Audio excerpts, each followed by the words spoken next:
ایک کے بعد دوبارہ پھر آپ کی خدمت میں حاضر ہیں. جیسا کہ علامہ صاحب کی آپ گفتگو سماعت فرما رہے ہیں کہ کس طرح انبیاء کرام نے اللہ تعالیٰ کے قرب حاصل کرنے کے لیے اعتکاف کیا. اعتکاف کا اصل جو مقصد یہ ہے کہ دنیا داری سے روابط چھوڑ دیے جائیں، کیونکہ اللہ تعالیٰ بھی چاہتا ہے کہ میرا بندہ کتنی مجھ سے محبت کرتا ہے کہ یہ دنیا سے زیادہ محبت کرتا ہے کہ مجھ سے زیادہ محبت کرتا ہے. جو انسان دنیا کی روابط کو چھوڑ دیتا ہے، دنیا کے معاملات کو چھوڑ دیتا ہے اور دنیا کے ساری باتوں کو ترک کر کے جب اللہ کی بارگاہ میں حاضر ہو جاتا ہے، اللہ کے گھر میں چلا جاتا ہے، مسجد میں چلا جاتا ہے اور وہ اعتکاف کی نیت کر لیتا ہے، اعتکاف اختیار کر لیتا ہے، تو پھر اللہ تعالیٰ کی جو رحمتیں ہیں اس پر، اس کے آنے والی نسل پر اللہ تعالیٰ کی رحمتیں جو ہیں وہ برستی ہیں. کیونکہ اللہ تعالیٰ بھی خوش ہوتا ہے کہ اس بندے نے اپنے تمام مصروفیات کو چھوڑ دیا ہے صرف میری رضا کی خاطر. اس نے اپنے تمام معاملات کو ختم کر دیا ہے صرف میری رضا کی خاطر. تو علامہ صاحب یہ تو بڑی اچھی بات ہے. تو میں یہ بھی آپ سے گزارش کروں گا کہ جسے آپ اپنی گفتگو کو وہیں سے کنٹینیو کریں، لیکن یہ بھی بتائیں کہ اعتکاف کی فضیلت کیا ہے. یہ تو انبیاء کرام کی سنت ہوگی، انبیاء کرام نے اعتکاف کیا جس طرح آپ نے فرمایا، اور اعتکاف کرتے بھی ہیں. ہر امت کا اپنا اپنا جو ہے معاملہ ہے. جس وقت حضور علیہ الصلوۃ والسلام کے وصال باکمال کا آخری سال تھا تو میں یہ بھی پڑھ رہا تھا کہ آپ نے اس سال 20 دن کا اعتکاف فرمایا ہے.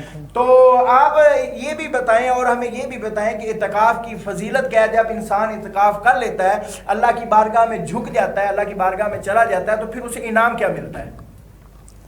جی، جیسا کہ انبیاء علیہ السلام کی سنت کی بات چل رہی تھی تو اس کے بارے میں حضور صلی اللہ علیہ وسلم کی جو سنت مبارکہ ہے کہ اللہ تبارک و تعالیٰ نے آپ کے بارے میں ارشاد فرمایا وَاذْكُرِ اسْمَ رَبِّكَ وَتَبَتَّلْ إِلَيْهِ تَبْتِيلًا، کہ آپ اپنے رب کا ذکر کریں، اس کی حمد بیان کریں، اس کی ثنا کریں اور تمام سے کٹ کر اسی کے ہو رہے ہیں.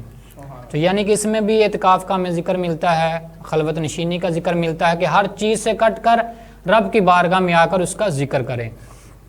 اور دوسری جگہ پر رب تعالیٰ نے ارشاد فرمایا فَإِذَا فَرَغْتَ فَانْصَبْ، کہ جب آپ تمام امور رسالت سے فارغ ہو جائیں تو اپنے رب کی طرف راغب ہو جائیں، اپنے رب کی حمد کریں، اپنے رب کی طرف خلوت نشینی کریں. وَإِلَىٰ رَبِّكَ فَارْغَب، اور اپنے رب کی طرف آپ راغب ہو جائیں، یعنی کہ اپنے رب کو تمام معاملات سے کٹ کر اپنے رب کو یاد کریں. تو یہ تو انبیاء علیہ السلام کی سنت ہے. اور یہاں پر ایک بڑی کمال کی بات ہے کہ تمام لوگوں کو اعتکاف کا بہت بڑا مقصد اصلاح نفس ہے. سارے لوگ سارے معاملات چھوڑ کر اعتکاف کرتے ہیں اپنے نفس کی اصلاح کے لیے، اپنے نفس کو پاک کرنے کے لیے.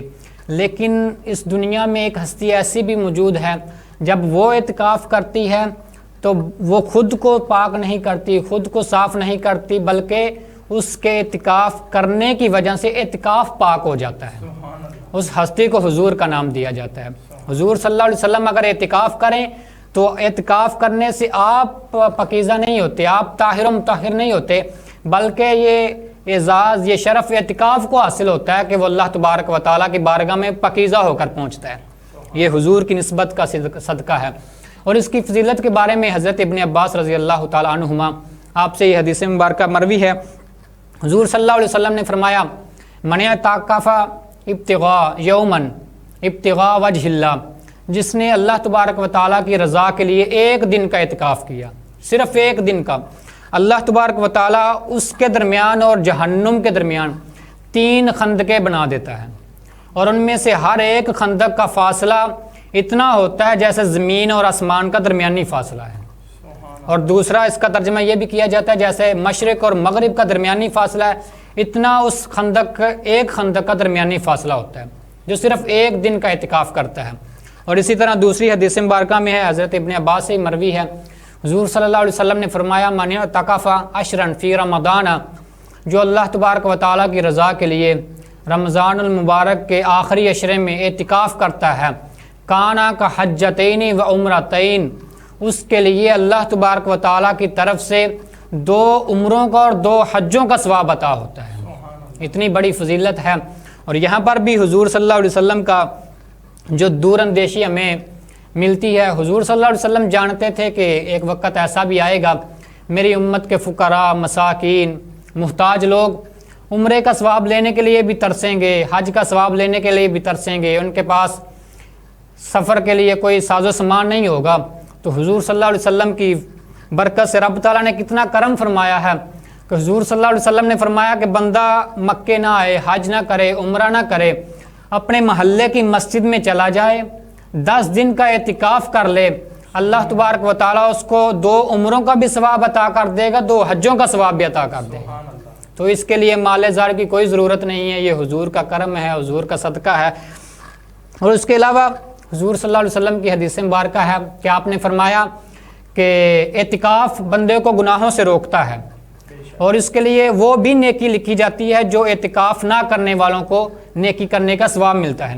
جیسے بندہ اعتکاف نہ کرنے کی صورت میں کسی کا جنازہ پڑھے، کسی کی مدد کرے یا کسی کے کام آ جائے، تو اس نیکی کا ثواب اس بندے کو بھی ملتا ہے جو اعتکاف پر بیٹھا ہوتا ہے۔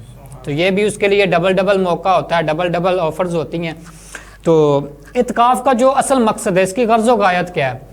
حضرت امام کشیری رحمۃ اللہ علیہ آپ فرماتے ہیں کہ میرے استاد ابو محمد دقاق، آپ کے پاس ایک شخص آیا، بڑی دور سے سفر کر کے آیا، عرض کی جناب میں بڑی دور سے سفر کر کے آیا ہوں، میں نے بڑی سفر کی صعوبتیں بھی برداشت کی ہیں۔ تو آپ کے استاد نے فرمایا کہ بیٹا ایک بات یاد رکھنا، تصوف میں نہ بڑی آپ کو صعوبتیں برداشت کرنی پڑتی ہیں، نہ ہی دور کا سفر دور ہوتا ہے، نہ ہی دور سے سفر کر کے آؤ تو آپ کا مقصد حاصل ہوگا۔ تصوف کا اصل اگر آپ نے سبق سیکھنا ہے، اس کا اگر حاصل آپ نے حاصل کرنا ہے، تو اس کے لیے سب سے آسان اور سوکھا حل یہ ہے کہ آپ اپنے نفس سے صرف 1 قدم دور ہو جائیں، آپ کو آپ کے تصوف کا سبق مل جائے گا۔ آپ لوگوں کی طرح کھائیں بھی، لوگوں کی طرح پہنیں بھی، لیکن اپنے باطن کی صفائی کے لیے، اپنے قلب کی صفائی کے لیے اپنے نفس سے دوری اختیار کر لیں، اپنے آپ کو الگ کر لیں، تو اللہ کے فضل و کرم سے آپ کو تصوف کا سبق مل جائے گا۔ تو اسی لیے تصوف کی منازل طے کرنے کے لیے، مراحل طے کرنے کے لیے نہ ہی صعوبتیں درکار ہیں، نہ ہی سفر درکار ہیں، صرف نفس سے دوری درکار ہے۔ جیسا کہ قرآن پاک میں موجود ہے سورہ یوسف میں، ان النفس لامارۃ بالسوء، کہ یہ جو نفس ہے بندے کو ہر وقت برائی پر اکساتا رہتا ہے، برائی کی طرف لے کر جاتا ہے۔ تو اسی لیے اعتکاف میں بندے کی جو سب سے بڑی اصلاح کا پہلو نکلتا ہے وہ نفس امارہ کو کنٹرول کرنا ہے۔ بندہ خلوت نشینی میں رب تعالیٰ کی فکر میں، رب تعالیٰ کے ذکر میں اپنے آپ کو بند رکھتا ہے، تمام معاملات سے کٹ جاتا ہے، تو اس کے نفس پر قابو آ جاتا ہے، وہ نفس کو کنٹرول کرنا سیکھ رہتا ہے۔ ایک بزرگ ہیں، آپ فرماتے ہیں کہ جن کے ساتھ تمہارا تعلق ہے ان کے ساتھ ملنا جلنا کم کر دو، اور جن کے ساتھ تمہارا تعلق نہیں ہے ان سے اپنا تعارف پیدا نہ کرو۔ یعنی کہ جب بندہ لوگوں سے ملتا ہے تو ظاہری سی بات ہے پھر غیبت بھی کرنا شروع کر دیتا ہے، لالچ اس میں دل میں آ جاتا ہے، حسد آ جاتا ہے۔ تو بندہ لوگوں کے ساتھ اتنا ہی تعلق رکھے جتنی اس کو ضرورت ہے، لوگوں کے ساتھ اتنا ہی تعلق رکھے جتنا اس کے لیے دینی معاملات میں آسانی پیدا ہو۔ اس لیے لوگوں کے ساتھ قطع تعلقی بھی نہیں کرنی چاہیے، لیکن معاملات کو حد سے زیادہ بھی نہیں لے کر جانا چاہیے۔ یہ نفس کی اصلاح کا سب سے بڑا پہلو اگر نکلتا ہے تو اعتکاف کی صورت میں، اعتکاف میں بندہ الگ ہو جاتا ہے، لوگوں سے میل جول کم ہو جاتا ہے، اور بندہ اپنے نفس پر زیادہ فکر کرنا شروع کر دیتا ہے۔ اور اسی طرح ایک یہ بھی قول نقل کیا جاتا ہے کہ یہ منقول ہے کہ ایک بزرگ فرماتے ہیں کہ اگر تمہارا کسی کے ساتھ تعلق ہے تو وہ تعلق زیادہ نہ کرو، اور اگر تمہارا کسی کے ساتھ تعلق نہیں ہے تو تعلق بناؤ نہ، کیونکہ جتنے زیادہ تعلق ہوں گے اتنی زیادہ تمہیں حقوق کی ادائیگی کرنی پڑے گی، اور اتنی ہی زیادہ تمہارے لیے مشکل ہوگی۔ تو اسی لیے یہ بھی ایک خلوت نشینی کا سب سے اہم مرحلہ ہوتا ہے کہ بندہ لوگوں سے ایک حد تک کٹ کے رہے، اپنے آپ کو کنٹرول میں رکھے، اپنے نفس کو کنٹرول کر کے رکھے۔ اور اعتکاف کا جو سب سے بڑا فائدہ ہمیں حاصل ہوتا ہے وہ ہمیں بہت ساری برائیوں سے بچاؤ کی صورت میں، جیسے حضور صلی اللہ علیہ وسلم کی حدیث مبارکہ بیان کی گئی ہے کہ اعتکاف بندے کو گناہوں سے روک لیتا ہے۔ بندہ اعتکاف میں ہوتا ہے تو وہ کسی سے لالچ نہیں کرتا، کسی کے ساتھ حسد نہیں کرتا، وہ الگ رہ رہا ہوتا ہے، اس کو باہر کے معاملات کا پتہ ہی نہیں ہوتا، اور اسی طرح وہ کسی کے بارے میں برا گمان نہیں رکھتا، کسی کے بارے میں اس کو کوئی ہرس نہیں ہوتی کہ میں نے اس کے ساتھ یہ معاملہ کرنا ہے، دنیا کے معاملات سے کٹ جاتا ہے۔ تو یہ اعتکاف اللہ کی طرف سے بہت ہی بڑا موقع ہے, اللہ کی طرف سے بہت بڑا چانس ہے ہماری مغفرت کا, ہماری بخشش کا. تو اس لیے اگر اللہ تبارک و تعالیٰ جس کو یہ توفیق دے اس کو چاہیے کہ وہ اعتکاف ضرور کرے.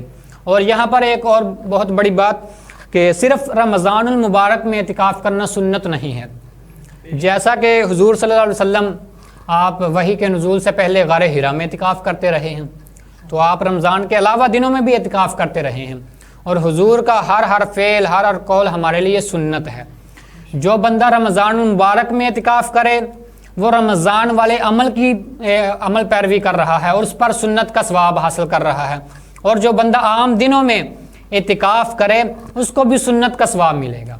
تو اسی لیے یہ دونوں دنوں میں ہمارے لیے سنت کا ایک پہلو نکلتا ہے اور دونوں دنوں میں ہمارے لیے اعتکاف کی صورت ہے. اور کوشش کرنی چاہیے کہ رمضان مبارک کے علاوہ دنوں میں بھی اگر اللہ تبارک و تعالیٰ توفیق دے تو ہم اعتکاف کی اس عظیم نعمت کو اپنے دامن میں, اپنے کاسہ دل میں ڈال لیں تاکہ اللہ تعالیٰ ہماری مغفرت کا سامان پیدا کر دے.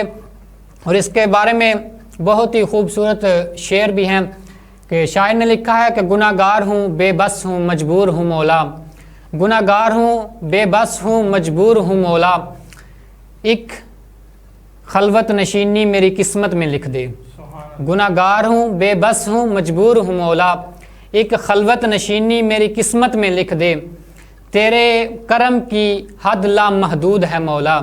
تیرے کرم کی حد لامحدود ہے مولا. ایک خلوت نشینی کی حد میری محدود میں کر دے. ایک خلوت نشینی کی حد میری محدود میں کر دے. تو اللہ کے کرم کی حد نہیں ہے, لیکن اللہ تعالیٰ جس کو اس خلوت نشینی کی اعتکاف کی صورت میں توفیق دے دے وہ بھی اللہ تبارک و تعالیٰ کی بڑی کرم نوازی ہے اور ہمیں اس سے بھرپور موقع بھی اٹھانا چاہیے.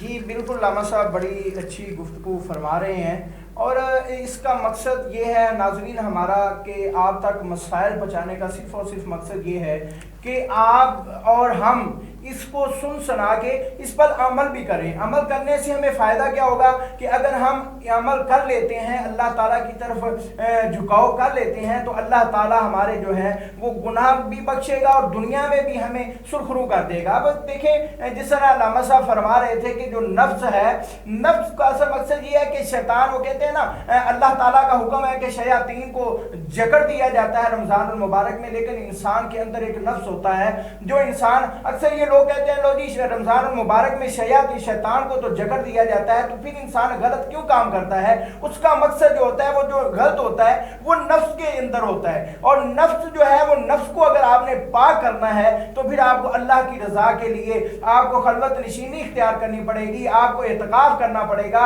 اور اللہ کا خوف اپنے دل پہ بٹھانا پڑے گا. جب آپ اللہ کا خوف جو ہے وہ اپنے دل پہ بٹھا لیں گے تو جب آپ اللہ کے, دیکھیں ایک چیز ہوتی ہے جس کے اوپر بھی انسان کے اوپر ایک خوف ہوگا وہ کام کبھی نہیں کرے گا. اگر مجھے کسی کام سے بڑی سختی سے روکا جائے گا تو میں کبھی بھی نہیں وہ کام کروں گا کیونکہ میرے اوپر ایک پریشر ہوگا. جب ہم اللہ کا خوف اپنے دل کے اوپر, نفس کے اوپر بٹھا لیں گے تو کبھی بھی ہم جو ہے نا غلط کام نہیں کریں گے. اگر ہم غلط کام نہیں کریں گے تو پھر انشاءاللہ جو ہے وہ ہماری زندگی جو ہے وہ کامیاب ہو جائے گی. تو ناظرین ابھی ایک وقت ہوا ہے چھوٹے سے بریک کا, بریک کے بعد دوبارہ پھر آپ کی خدمت میں حاضر ہوتے ہیں. زکی برادرز کی فخریہ پیشکش بزنس کلاس